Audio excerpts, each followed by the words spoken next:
Cannabis Common Sense, the show that tells the truth about marijuana and the politics behind its prohibition. Hello and welcome to another exciting edition of Cannabis Common Sense. I have right next to me that wild and crazy guy, Mr. Casper Leach. Welcome back to the show, Casper. Over in the wing, standing by to play some beautiful music, is Mr. John Cornett. Hey, John. We have extensive hemp news for you here after being gone off to Asia last week. We'll talk about that in a bit. We'll be taking your viewer calls and questions after John's music and after our hemp news. But before that, we have our infamous dancing cannabis leaves. Da-da. I feel the force.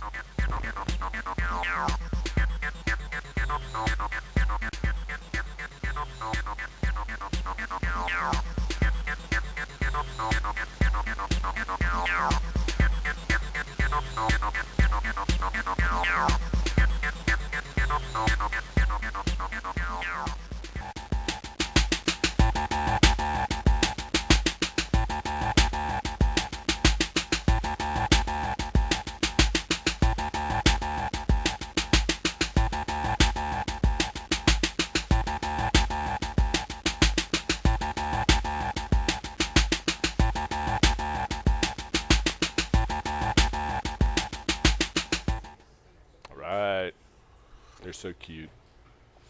Our first story tonight is from the golden state of California. California's Secretary of State, Alex Padilla, said last week that initiative proponents turned in more than enough signatures to get the question of legalizing adult use of marijuana on the November ballot. If legalization passes in California, 1 in every 6 Americans will be living in a state with legal marijuana sales, including the entire West Coast. Former Facebook president Sean Parker led the coalition that promoted the initiative and put millions of dollars into it. Jason Kinney, a campaign spokesman, said in a prepared statement, quote, "Today marks the fresh start for California as we prepare to replace the costly, harmful, and ineffective system of prohibition with a safe, legal, and responsible adult use marijuana system that gets it right and completely pays for itself," end quote. If passed, legalization will mean that adults 21 and over will be able to buy an ounce of marijuana in the state of California and marijuana-infused products at licensed retail outlets, and also grow up to 6 cannabis plants for personal recreational use. That's the same as in Colorado. Unfortunately, Oregon's is just 4 per household. But anyway, cannabis smoking would be prohibited in areas where tobacco use is banned now, including restaurants, bars, and other enclosed public spaces. That's problematic. Sales of both recreational and medical cannabis would be taxed initially at a rate of 15%. Counties and cities would be allowed to prohibit marijuana businesses and impose their own additional taxes and fees. The movement to legalize has drawn support from the California National Association for the Advancement of Colored People, or the NAACP, the California Medical Association, and the California Democratic Party, among many others. Opponents include the California Republican Party, the Teamsters Union, and naturally, groups representing police chiefs and prison guards. California voters said no to legalization in 2010 by a 7 percentage point margin. Voters in Colorado and Washington became the first states to allow recreational sales in 2012, when we narrowly defeated Measure 80 here in Oregon with 47%. But 2 years later, Alaska and Oregon initiatives won legal marijuana use and sales. Initiatives for recreational marijuana use have also made the ballot this year for Nevada, and here's a story from Maine. Maine Secretary of State Matt Dunlap also announced last week that the initiative to legalize and regulate marijuana like alcohol in Maine will appear on the ballot as question 1. The Maine Secretary of State set the final wording of the ballot question last week. It reads, quote, "Do you want to allow the possession and use of marijuana under state law by persons who are at least 21 years of age, and allow the cultivation, manufacture, distribution, testing, and sale of marijuana and marijuana products subject to state regulation, taxation, and local ordinance," end quote. The wording of this ballot question is far more important than the order in which it will appear said Yes on One campaign manager David Boyer. He said, quote, "It conveys to voters that marijuana cultivation and sale of marijuana for adult use will be subject to regulation, taxation, and local control. We're pleased that those themes comprise the core of our initiative and help explain the benefits of ending marijuana prohibition. Residents of Maine will be hearing a lot more about regulation, taxation, and local control as we spend the next 4 months encouraging them to vote yes on question 1.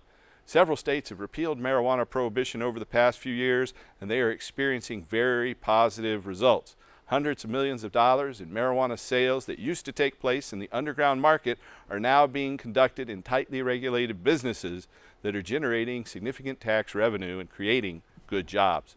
We're confident that question 1 will be just as successful, and we're looking forward to talking with voters about its many benefits," end quote, Boyer said. The campaign to regulate marijuana like alcohol in Maine is supporting question 1, an initiative on the November ballot that would end marijuana prohibition. So if you want to find out more, go to www.regulatemane.org. That's www.regulatemane.org.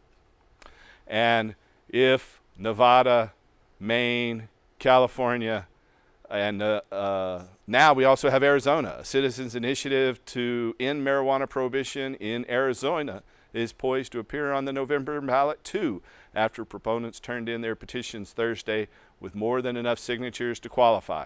The campaign to regulate marijuana like alcohol, or CRMLA, submitted 258,000 total signatures to the Arizona Secretary of State, with 150,000 valid signatures of Oregon voters needed to place the measure on the ballot.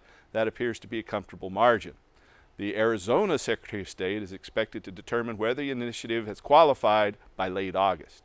According to CRMLA Chairman J.P. Holyoke, he says, quote, "We're very encouraged by the strong levels of support and enthusiasm we found among voters during the petition drive.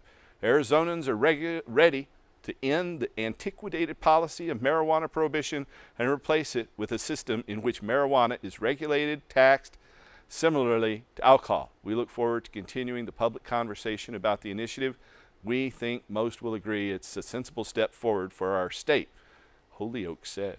The proposed initiative would allow adults 21 and older to possess limited amounts of marijuana. It'll establish a system in which marijuana is regulated similarly to alcohol and enact a 15% sales tax on the retail sales of marijuana, from which the majority of revenue will be directed to Arizona schools and education programs.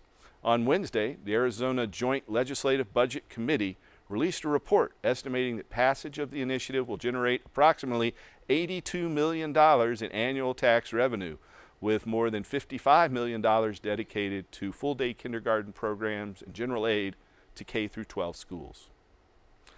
On another note, in Montana, the Montana Supreme Court will not hear an appeal challenging a Montana law that limits medical marijuana providers to selling the drug to a maximum of 3 patients per day.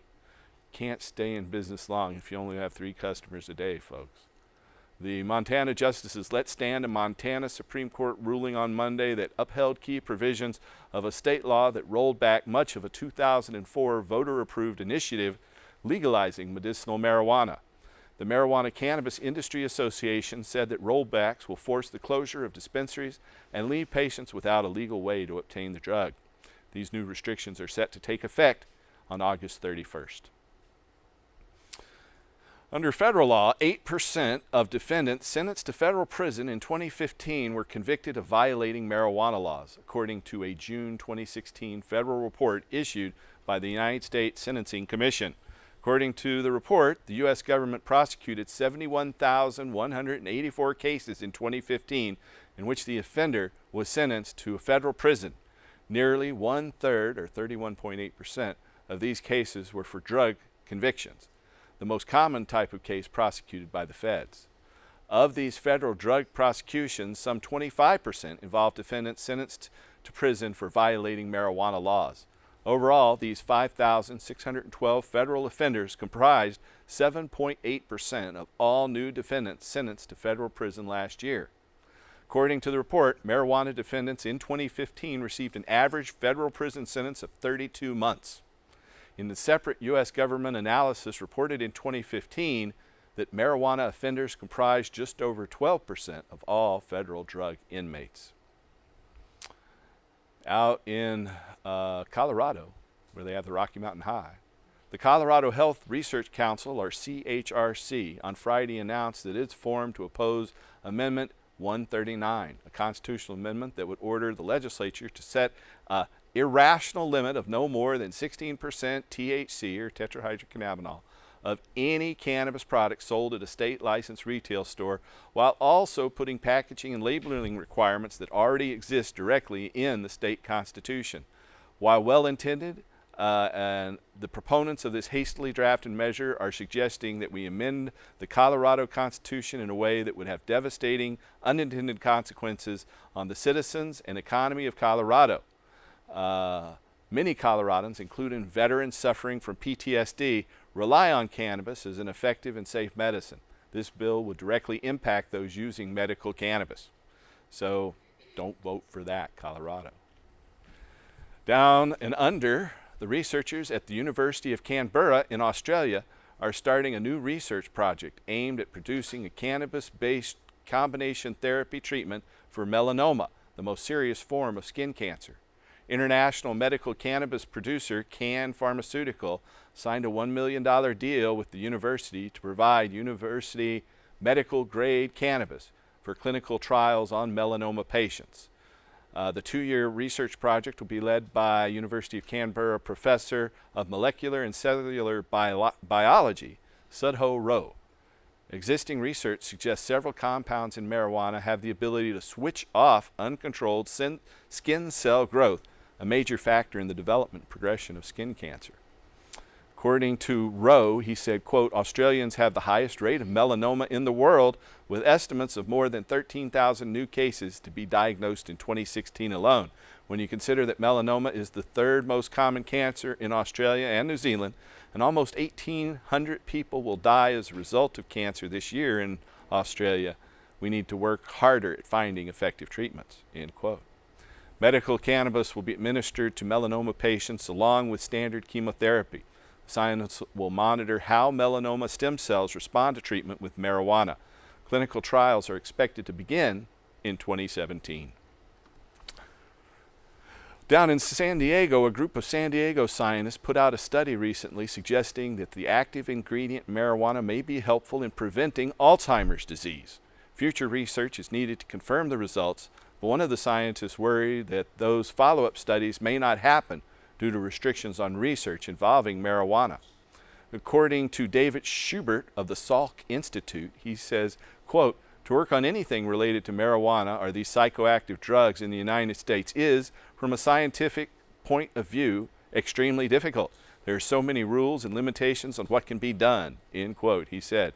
Schubert and his colleagues exposed human brain cells to THC in lab experiments. They found that by stimulating cannabinoid receptors in these cells, THC reduced the inflammation and plaque buildup that precede the onset of Alzheimer's. Schubert said these results are promising, but to know if THC can actually keep Alzheimer's at bay in patients, follow-up studies will need to confirm this effect in animals and humans.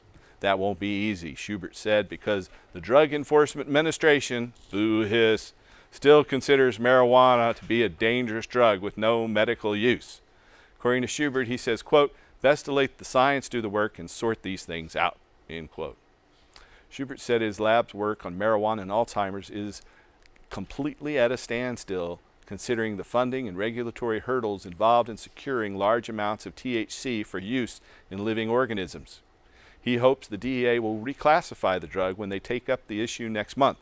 There is some debate that the DEA will reschedule marijuana down from Schedule 1 with no medical use down to Schedule 2, like cocaine.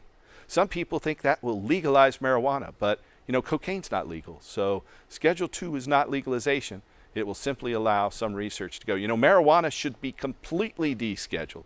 It's non-toxic. It's never caused any deaths at any time, and it shouldn't even be on the stupid schedule. It's only there because of the centralization of economic and political control. But we're going to change that.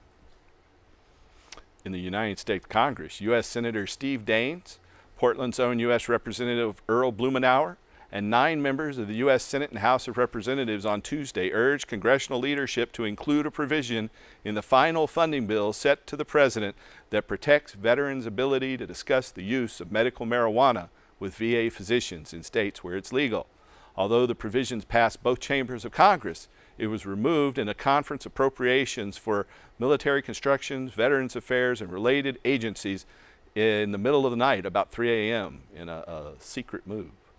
The fiscal year 2017 Military Construction, Veterans Affairs, and Related Agencies Appropriations Act conference report failed to include Senator Daines and Jeff Merkley and Earl Blumenauer's amendments that would allow for parity between VA and non-VA facilities in 26 states that have medical marijuana programs.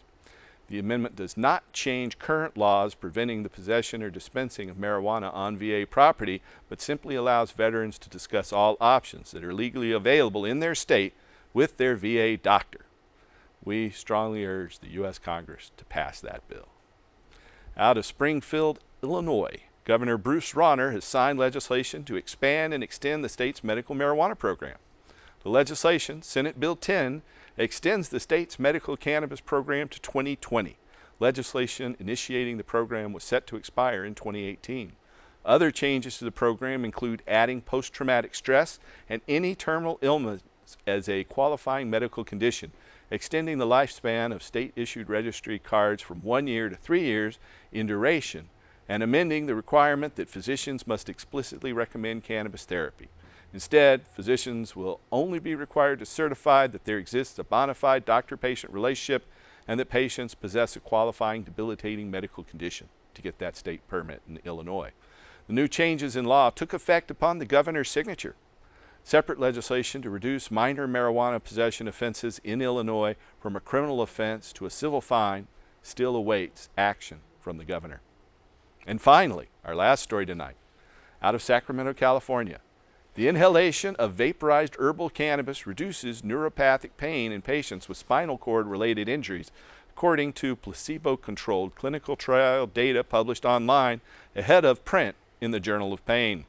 A team of investigators at the University of California, San Diego, UC Davis, and the Sacramento VA Medical Center evaluated the effects of vaporized cannabis in a cohort of 42 neuropathic pain patients who were previously unresponsive to conventional analgesics. Participants inhaled 4 puffs of cannabis containing either 6.7% THC or 2.9% THC or 0 THC, placebo, and then repeated the procedure 3 to 4 hours later. The researchers reported that vaporized cannabis containing both low and moderate levels of THC were associated in a significant analgesic response in study participants. They concluded, quote, "The present study complements previous investigative work that cannabis is a promising treatment in selected pain syndromes caused by injury or disease of the nervous system," end quote. Neuropathic, nerve-related pain is associated with a number of diseases, including diabetes, cancer, and multiple sclerosis, and is poorly treated by conventional pain relievers such as opioids or NSAIDs. The literature review published by the British Journal of Clinical Pharmacology concluded that cannabinoids are safe and effective in the treatment of neuropathy. The full text of this study, an exploratory human laboratory experiment evaluating vaporized cannabis in the treatment of neuropathic pain from spinal cord injury and disease, appears in the Journal of Pain. And that's our last story for tonight. John Cornett is standing by, ready to jam. Hey, that's me, Paul. You Hey. know, I could have told him all that. Yeah, I mean, these pharmaceuticals, opioids, they're so debilitating, you know, where people aren't able to have any quality of life. They sit around, sleep, drool, can't do anything, and and you know, these things are addictive in 72 hours. You know, once you've taken them for 72 hours, there are already withdrawal symptoms, and the longer you take them, the worse those withdrawal symptoms get. Of course, I don't have to tell you, right. but I have to tell you that marijuana is much better than opioids. Cannabis heals. This is a song I'm going to dedicate to Scott. You all know it. It goes something like this.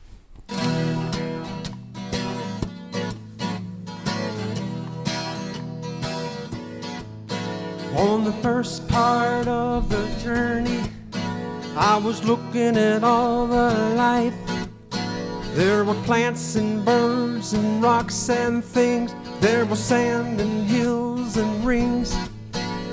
The first thing I noticed was the flower, the buzz, and the sky with no clouds. The heat was hot, the ground was dry, and the air was full of sound. You know, I've been through the desert on a horse with no name. Felt good to be out of the rain. In the desert, you can't remember your name, 'cause there ain't no one for to give you no pain. La la la la la la la la la la la la la la da dee da da da da la da. After 2 days in the desert fun, my skin began to turn red. After 3 days in the desert fun, I was looking at a riverbed. And the story that told that the river that flowed made me sad to think it was dead. You know, I've been through the desert on a horse with no name. Felt good to be out of the rain. In the desert, you can't remember your name, because there ain't no one for to give you no pain. La la la da da dee da da da la la la la la la da da dee da da da la la.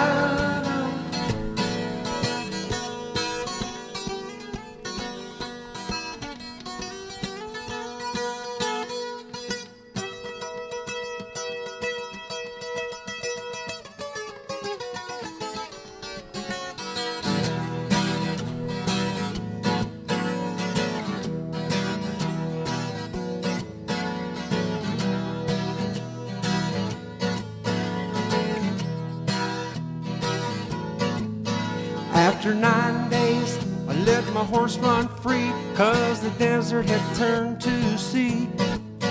There were plants and rocks, and birds and things. There was sand and hills and rings. The ocean is the desert with its life underground, and the perfect disguise above. Under the cities lies a heart made of gold, but the humans will give no love. You know, I've been through the desert on a horse with no name. Felt good to be out of the rain. In the desert, you can't remember your name, because there ain't no one for to give you no pain.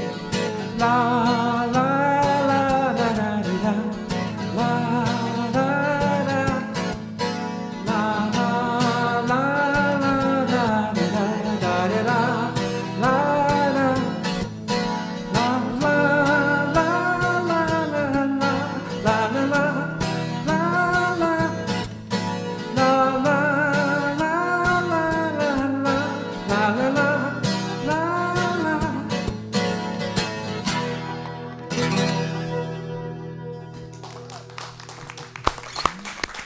Very good. Thank you very much. I love that version.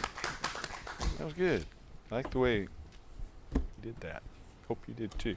How you doing, Casper? Mello, happy Friday. Happy Friday to you, and happy Friday to you viewers out there. If you're watching this Friday, which is the 8th of July, 2016, then you can call us. If you're not watching on the 8th of July, 2016, don't call, because we're not on the air live, but you can call one of these other numbers. But the live number, if you have a question for us about marijuana, is 503-288-4442. That's 503-288-4442. How's your couple of weeks been? Pretty mellow. I understand you were off in Japan hanging out with the Prime Minister's wife and smoking her herb. Well, she wasn't smoking herb, but I did. Vaporizing? Vaporizing? I was vaporizing, Oh, okay, but not okay. with her. Not with It was her? A couple of You Japanese should have guys. shared. That was not polite. Well, she didn't come up to use the vaporizer. Oh, well, all right. So what'd you do in Japan with the Prime Minister's wife? We then? both spoke, along with a lot of other people, at the Kyoto Hemp Forum. In fact, there I am on the panel. You see the guy on the far left, that's Ben Dronkers of Cincy Seeds and Hemp Flax. And then next to him is Yoshi Yuno. He is a Japanese hemp farmer Then next to him is a Ukrainian hemp builder who makes buildings out of hemp fiber. And there's a Canadian hemp farmer, a Thai hemp farmer, an overweight guy, and a lady from Canada in the U.S. who leads hemp projects. So that's a little panel we had. I also gave a little presentation personally, which went over pretty well, I think. We talked about medical marijuana, industrial hemp for fuel, fiber, food, and of course, adult use as well. Did you tell them how you get high with Willie Nelson? And I did. I'll admit I mentioned the Willie Nelson connection. Now here is my wife, my first lady, along with the Prime Minister's wife. The Prime Minister of Japan is Shinzo Abe, and this is his wife, Akie Abe. She gave a really inspirational presentation where she talked about medicinal cannabis and growing hemp for fuel. She even said that marijuana prohibition, which was imposed by Douglas MacArthur when we conquered Japan at the end of World War II, she said that that was a method to oppress the people of Japan. And she had been to a hemp field and said that she felt the power flowing from these plants. Hemp is integral to Shinto religion. Then it's and not so just me who feels it's not that just aura. us. It's not all the rest of us out here. You know, we've talked about that before. But I Shinto, told you, there's an aura on those plants. There is. Shinto has recognized that as well, and it's integral to a lot of different formations of religions. I can almost hear him go, "Smoke me, Casper, I love you," when you water him. Yeah, well, It's we awesome. have this symbiotic relationship with Yeah. cannabis that we've been cultivating it for at least 12 and maybe 30,000 years, and it's been cultivating us too. It's been a co-evolutionary process, I believe. You know, you look at dogs. Dogs originally came from the wolf, which is Canis lupus is the wolf. And all dogs are one species called Canis lupus familiaris. So Canis lupus familiaris, the common dog, ranges from a Chihuahua, Pomeranian, Poodle, to a Rottweiler, Irish Wolfhound, or a Greyhound, you know. So in just 25,000 years, we've domesticated and bred these animals to meet our needs. Well, cannabis is the same way. You know, we have been cultivating cannabis for 30 years, and we've changed it, and it's changed us. And among those changes, currently hemp seed produces protein that perfectly matches humans' protein needs in all 8 of the amino acids. And the oil from hemp seed perfectly matches humans' needs for essential fatty acids, or the EFAs that are so important to our heart and brain. That is pretty cool. And So- then the medicines in cannabis match the cannabinoids in our nervous system. So Cool. we've been growing this plant, and it's So the been little cultivating wiener us. dog that I see, we used to be a wolf. Yeah, they all came out of, they think, just like less than half a dozen wolves, Oh. domesticated on a couple of different occasions, just keep according to that the in latest mind. genetic evidence. Keep that in mind. Your little wiener used to be a wolf. You know, we are taking your phone calls tonight. You slipped that in pretty cool. That was good. We're taking your phone calls tonight. If you have a question for us, you can call that number there on your screen. It's 503-288-4442. That's 503-288-4442. You're cracking me up, Casper. You don't do that very often. But we have a caller standing by. Welcome to the show, caller. Yeah, that's you. What? Yeah, we're talking to you. But there's a hello? 6-second delay between the time I talk and it shows up on television. So yeah, hello. Hello. Okay. I had a question about in a household, can you have 2 medical card holders? Yes, you can have in any household in anywhere in the state, you can have 2 medical marijuana card holders, which entitles you to bud 6 plants each. But every household can also have 4 more budding plants. So whether you have medical marijuana or not, you can grow 4 marijuana plants. They don't have to be medical. Every household in Oregon can have 4 plants. Okay. Every household in Colorado can have 6 plants per adult. And every household in Washington can have no plants whatsoever, unless you have a medical card. Oh. And if you have a medical card, then in the state of Oregon, you're allowed to grow 6 plants per patient. And you can have 2 patients without any extra fees involved. Oh, okay. Oh, okay. So technically, if you have 2 patients in your house, you can grow 12 plants for them, 6 each, and 4 recreational plants, so you can bud Okay. a total of 16 plants per household if you have 2 patients. Okay. Okay. Perfect. Okay. That's what I wanted to know. Okay, well, I'm glad I could help. Call back if thank you have you. any more Bye-bye. questions. We have one more telephone call, and then someone here in the studio audience has a question. But let's take that telephone question first, or statement. Welcome to the show, caller. Hey, Paul, I want to thank you for all your hard work you've been doing for all of our rights for marijuana. And It's my honor. Wild horses couldn't drag me away, and a bunch of them keep trying. I wanted to ask about the change with the medical that if somebody's caring or being your grower and you want to drop them as a grower, that you're able to go to them and get the plants. Yeah. Because I've been getting stuff that's old and cured, and I see all this really nice stuff that he's growing and getting to dispensaries, but kind of giving me the junk on it. That's not right. Find out about that. That's not right. Yeah, you can get, your plants and take them somewhere else. I recommend, you give them a little warning. Say, I'm going to need my, my plants, whether it be however many. You can have up to 6 budding plants, or now there's no limit on the number of non-flowering plants you can have with the new changes that have taken place. So give him a little warning so he can give you those strains, and tell him the kinds you want, and make him make clones for you. Perfect. Thank you very much. Hey, you're welcome. There's a fee when you change growers with the Oregon Health Authority. So appreciate your call. And then we have a studio audience member, I believe, who has a question. Go right ahead there, Judy. Yeah, on that same subject, we met with our state senator a few weeks back. There's been a lot going on in the show. Haven't talked about this. I'm proud of you. Well, we always try to stay in touch. Yeah. Fortunately, our state senator is someone who's inclined, to support cannabis And so your state senator represents Forest Grove? Yeah. Okay. He's that Forest Grove, Hillsborough, out that way. He's also an experienced legislator, and that matters in terms of navigating Salem. Yeah, that's true. But what I wanted to say and to encourage everyone again is positively horrifying the number of rules that are being put in place by OHA here in Oregon. Yeah.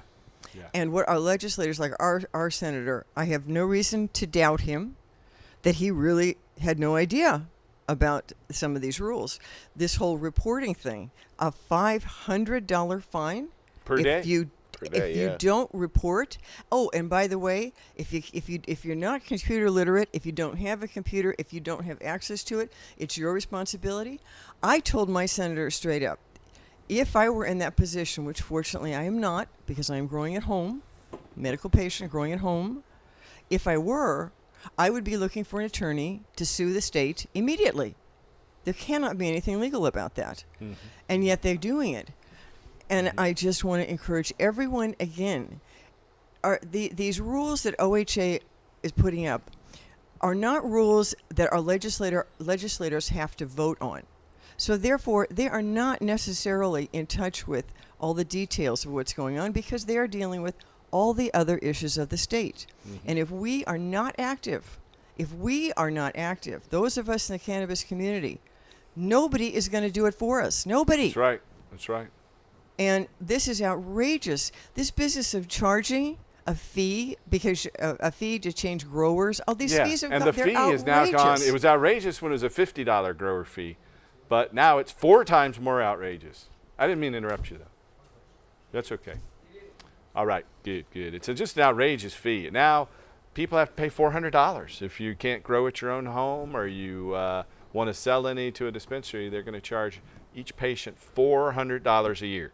Well, my driver's license is $40 for 8 years. Wow. And so that's $5 a year. Why should a patient have to pay $400 a year for medicine, just to permission to grow their own medicine? Well, it's you can't outrageous. smoke your driver's license, so there might be that. I guess so. But you can't go drive a Uber or drive a taxi, or that's true. You can make money that way. That's true. So it's just outrageous. I think that the current regulations are overly burdensome, but it beats going to jail.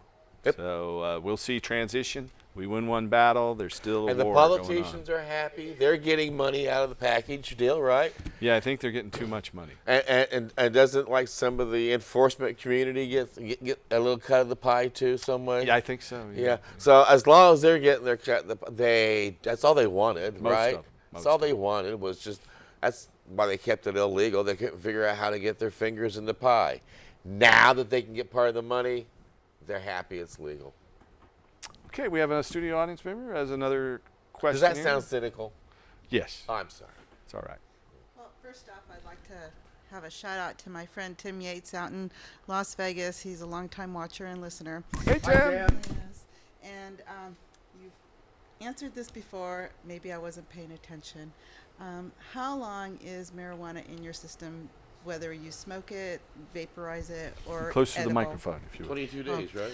How long is marijuana in your system, whether it's vaporized, smoked, or edible? Uh-huh. And can you get a contact high? Because I was told by my physician that was not possible. Yes, you can get a contact high. With That Willie is Nelson possible. around, Yeah, if you're Snoop around Dogg. me or my wife, Or you'll probably me. get a contact high. Or after show party, you're likely to get a contact high. You can get a contact high with your skin in contact with the plants. I've done that before. But when it comes to the length of time that marijuana is in your system, well, there's a couple different measurements. There's active THC. If active THC is being tested, it can only be tested in a blood test. And if it's inhaled, it's in your system from 4 to 6 hours. If it's taken edibly, it's in your system for 6 to 12 hours. However, if you're talking about the metabolites of THC, after your liver has made them inactive and they're THC metabolites, then those are detected for up to 30 days. And in really heavy users, it might be up to 60 days. But if you're just an occasional user, it might be as little as 3 to 7 days. So it depends on your length of use, the amount of body fat you have, because THC is the metabolites and the drug are fat soluble. So it's stored in your body fat. And so to be safe, most people should wait at least 3 days, at least 3, and probably at least 30 days before a urinalysis test if they've used cannabis. If they've been around the presence of someone using cannabis and they don't use it themselves, they're probably safe after 3 days. Did that answer your question? Yes. One last question. Sure. Is there any way to detoxify your body of it to try and get it out of your system faster? Yeah, you can drink a lot of water, and that's about it. Just drinking lots of water might help, but that's about the total health link you have there. And John's got a question. Go ahead, John. Well, it's just an amendment to this discussion. Oh, sure. Or add-on.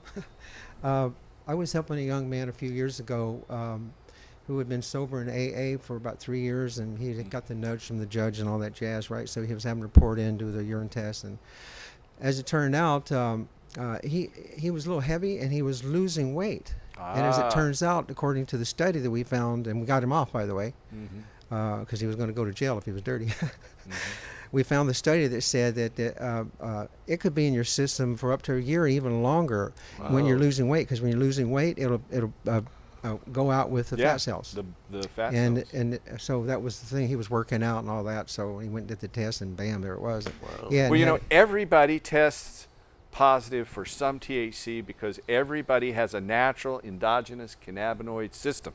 So there's a base level that they allow everyone to test at 15 nanograms per milliliter of urine tested.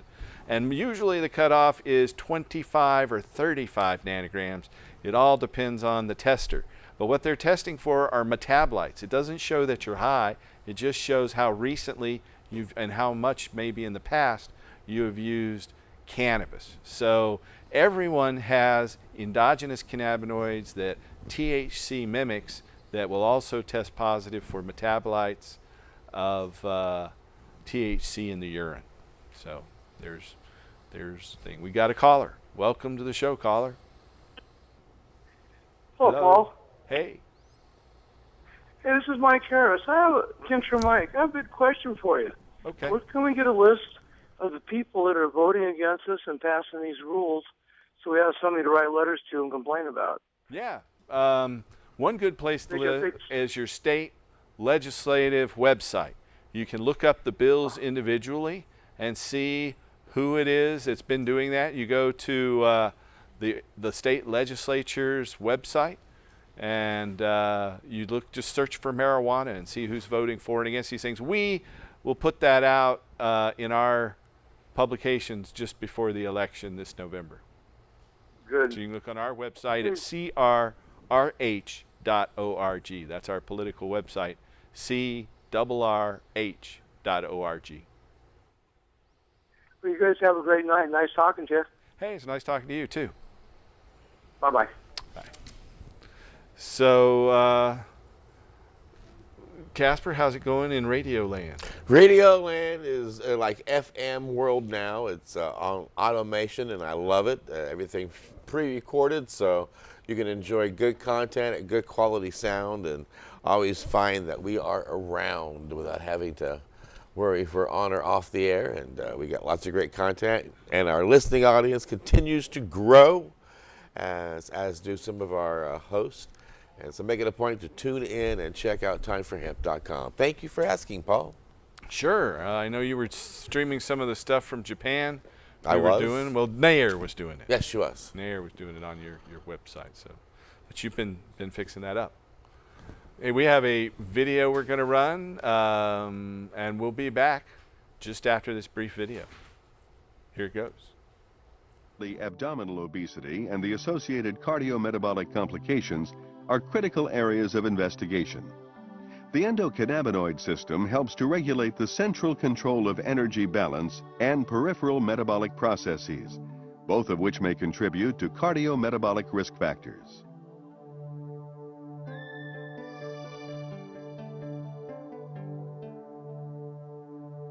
The endocannabinoid system, or ECS, influences multiple physiologic processes. This intricate system modulates energy intake, as well as nutrient transport, metabolism, and storage. The ECS regulates these processes through endogenous ligands, such as anandamide and 2-arachidonylglycerol, and the CB1 receptor. CB1 receptors are located in the brain, digestive tract, muscle, and adipose tissue. Integration of these central and peripheral ECS components is achieved through neuronal and hormonal signaling.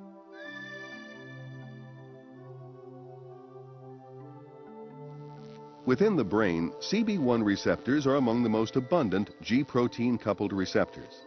However, in contrast to classical signaling, where information travels from pre- to post-synaptic neurons, the ECS uses retrograde signaling. The information travels from post to presynaptic neuron. Let's take a closer look at this mechanism using a glutamatergic neuron model. When an action potential reaches the axon terminal, membrane depolarization triggers the release of glutamate. Glutamate binds to postsynaptic glutamate receptors, inducing calcium channels to open. During periods of intense neural activity, calcium accumulates in the postsynaptic neuron. This calcium buildup causes the synthesis and release of endocannabinoids from membrane lipids. Diffusing across the synaptic cleft, the endocannabinoids bind to the CB1 receptor, activating the G proteins. Activation influences ion flow. The result, suppression of presynaptic neurotransmitter release. Endocannabinoids are subsequently taken back into the cell and enzymatically degraded. In addition to acting as neural messengers, endocannabinoids mediate paracrine and autocrine signaling in adipocytes, hepatocytes, and other cells.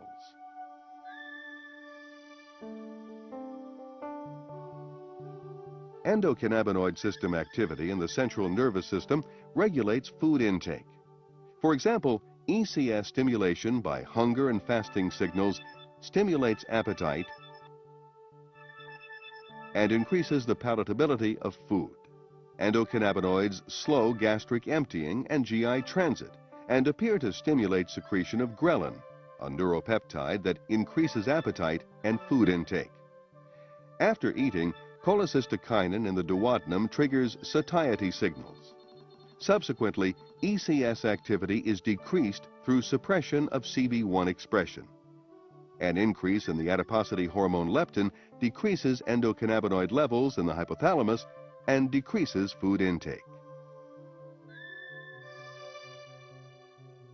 ECS regulation of peripheral metabolism influences energy balance. Stimulation of the ECS increases food intake and adiposity. Conversely, blocking CB1 receptors reduces food intake and adiposity. In the liver, ECS stimulation can lead to lipogenesis through the activation of hepatic lipogenic enzymes and increased fatty acid synthesis.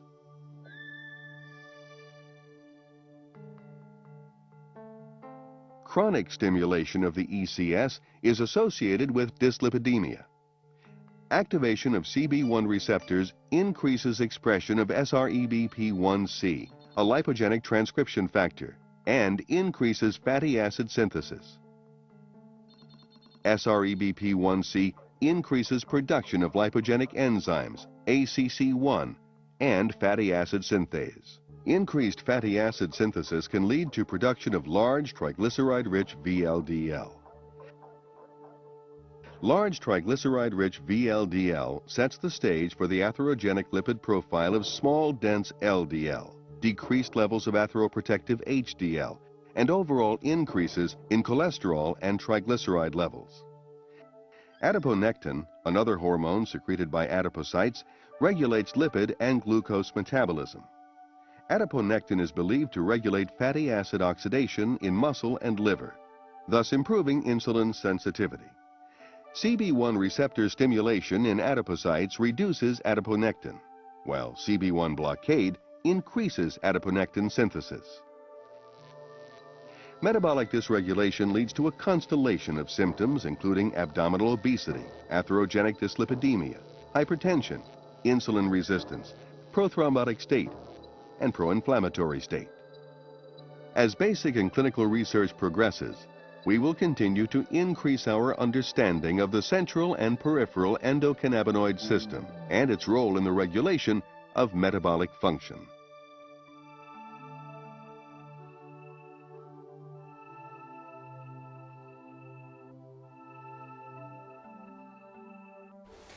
I want to be like that guy at the end there who's big and then he shrinks down.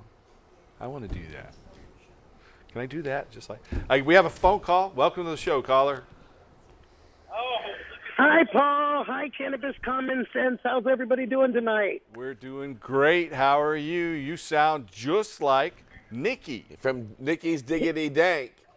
It is. It's me, you guys. Hi, everybody. Hey, what's going on, Nikki? Well, it's I almost just wanted to say thank a you new for holiday, right? everything you do for all of us and all the risks and chances you take for every one of us and every one of our patients in the state of Oregon and other states. And I just want to say thank you so much for that. You're welcome. You're welcome. I'm And then proud I to also do it. want to invite It's a blessing. everybody to the Ganja Gals Gathering. It's a 7:10 event on Sunday. The Ganja Gals Gathering on 7/10. Yes, on Sunday, and it's going to be at a private residence. So you know, And a go private ahead. residence. How can people Yeah. find out where to go or what to do? It's at 16701 Southeast Hague Drive, Haig. What's that number again? It's 16701 Southeast Hague Drive. Here in Portland. Here in Portland, it's right off of 168th and Powell. I And it's see. from 11 a.m. to 7:10 p.m. And we'd love to have anybody and everybody out. We're going to have hot dogs, popcorn, cotton candy, some ice cream. So we'd love to have everybody come and join us. All right. Well, I bet some people will hear about that. You want to tell people the significance of 710? I mean, a lot of people know about 420 as being the high holiday of cannabis. But 710 is its rival, isn't it? I thought that was 714. 710 is It's a quaalude. It's oil. I guess adversary, you could say, and it's oil upside down is 710, and that's become kind of our other cannabis holiday that we've acquired in the last few years. Well, any excuse to party, right? Any excuse to party, you guys. So I'd love to see everyone out enjoying themselves, come and celebrate with the Ganja Gals, and have a great time. All right. Well, thanks again. What's that address again? Grab your pens, folks. The She's going to say address it one more time. 16701. One more time. 16701. Southeast Hague Drive, Haig. Okay. Just like Alexander Haig. You got it. Thank you, Nikki. Good luck. I hope it's fun for everybody. Thanks, everybody, and I love all of you guys. Thanks for everything you do. Peace, love. Peace and love to you guys. Bye. Okay. We have another little video here from Casper and I, our friend, who's come to town later this month, in about 3 weeks or so. Less than that even, maybe. So here is a little cartoon about Willie Nelson's Teapot Party. 3.5 million plants are the number one source for paper, fiber, fuel. The only one of the 3.5 million that makes the earth healthier for being there, and it's against the law. Imagine if they crept at night. Now imagine if they wanted to fight. Now imagine if they came in your home and robbed you of everything, including your soul. Roll it up, smoke it up, twist it up, said shake it up, light it up, smoke it up, said roll it up, smoke it up, twist it up, said shake it up, light it up, smoke it up. My name is Jack Herr. Marijuana is also known as a plant called hemp, the number one source of paper, fiber, fuel, food on Earth. All right. There it is. There you go. Okay, you know, if you guys want to find out more about how to get involved in the movement to end marijuana prohibition, you can give us a call at 503-235-4606 or go to our website at crrh.org. That's the Campaign for the Restoration and Regulation of Hemp, our political committee, crrh.org. And if you want the latest news, just go to crrh.org/news. Right here, in fact, we have our Hemp Flame of Freedom. This is the reason that marijuana was made illegal. It will fire up any diesel engine with no conversion to the hemp seed oil. You just take a bunch of marijuana seeds, you press them, and you're going to get this oil, and you can pour it right into any diesel engine with no conversion to the diesel engine and no conversion to the hemp seed oil. Turn the key, and you can drive. And folks, that is the reason that marijuana is illegal. Drugs are a smokescreen. It's never really been about drugs. They issued a bunch of lies based on a racist term, marijuana, and they made up these lies and made it illegal around the world. Why? To protect the petrochemical, pharmaceutical, military, industrial, transnational, corporate elite, fascist sons of a bitches who gave us these lies that made the most productive crop and the oldest crop known to man illegal. So to make the oldest crop and the most productive crop illegal is evil. Evil. And we are at work to stop this great evil. And that's what this is really about. It's not really about drugs, though marijuana is a fun one, and it's the least harmful of any you can do. It's really about money and power and the continued centralization of economic and political control. And when we can grow hemp again without regard to its THC content, but with regard to the varieties that make the most seed for fuel and food and the most fiber for canvas, rope, lace, and linen, then we'll change the whole world economy and ecology. Instead of all of our money going to ExxonMobil and the Saudi sheiks and the Nigerian despots and their Swiss and Cayman Island bank accounts, it will go to the farmers. We'll be spending it in their community and completely change the world. It can power our engines. It can feed our world. It can stop deforestation. And that, ladies and gentlemen, is why we do this show. So that's it for tonight. You want to say anything in closing, Casper? Please make it a point to go to timeforhemp.com and check out the latest fair that's there. You can also download lots of free programming. You can also find editorial cartoons that you can share with your friends, and make it a point to visit with the Hempsons there when you go and enjoy smoking out with Homer Simpson and his friends. And don't forget, anytime you hear me, you know that it's time for hemp. So we're going to go out with another groovy tune by our friend John Cornette. We'll be back here next week, same bat time, same bat channel. Tune in and help us restore hemp.